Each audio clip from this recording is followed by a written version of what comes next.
few weeks ago, I was talking with a client who said something I hear all the time. I know I should know my net worth, but honestly, I'm a little afraid to look.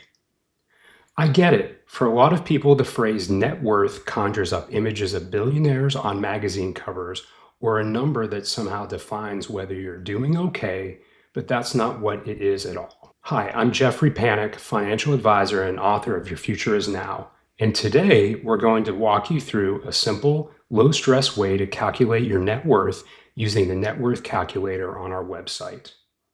Net worth is just what you own minus what you owe. That's it. It's not a grade, it's just a snapshot of where you are today so you can make better decisions going forward. I'll share my screen and walk you through each section step by step so you can follow along with your own numbers if you'd like. Let's start on the left side of the calculator with your assets. And first up is usually cash and cash equivalents. Think of this as your ready money category. Your checking accounts, your savings accounts, money market accounts, CDs. Grab your most recent bank statement or log in on your phone and type in the current balance of each account.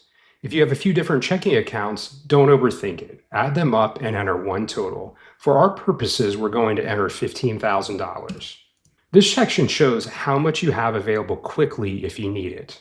Next, we move into investments and retirement accounts. This is where you'll include things like your brokerage or investment accounts, a 401k, 403b, or similar workplace plans, a traditional and Roth IRA, HSAs you're treating as long-term investments.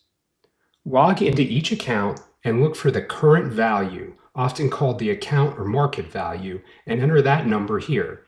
We're going to enter $300,000. We're not worried about what you originally contributed, just what it's worth today. Markets move up and down, so think of it as capturing today's snapshot, not something permanent. Now let's look at real estate and other major assets. Here you might enter the estimated value of your home, any rental or vacation property, possibly land or other real estate. For your home value, you can use a recent appraisal, a tax assessment, or even a reasonable estimate based on recent sales in your neighborhood. It does not have to be perfect. We're going to enter $600,000. You can use a rough estimate or a site like Kelley Blue Book for your car and plug that in. We're going to use $25,000. For personal property, think of things like jewelry, collectibles, and art. If you've not had them appraised in a long time, now is a great time to think about, given the inflation we have had in recent years, to make sure your renter's or homeowner's policy is sufficient. For today, we're going to enter $20,000. You can see the calculator total up your assets automatically on the right side. Now let's move down to liabilities. This is everything you owe. This part can feel a little uncomfortable, and that's completely normal. Remember, this is about awareness, not judgment. You can't improve what you don't see. Your mortgage balance in this case is $200,000. Student loans, for today we're going to say $10,000. Auto loans, we will use $12,000. Credit card debt, let's say $8,000. Auto loans, we'll say $12,000. Any other long-term installment loans, think buy now, pay later, we'll say $1,000. Again, look for current outstanding balance, not what you originally borrowed. Type those numbers in, and the calculator will total your liabilities on the right side. If you're not sure about including a particular loan, don't get stuck. Make your best judgment now, and you can always refine it later. Once you've entered your assets and your liabilities, the calculator will show three key numbers: your total assets, your total liabilities, and your net worth, which is simply your total assets minus your total liabilities. If your net worth is positive, that means you own more than you owe, which is great. If your net worth is negative, you're not alone.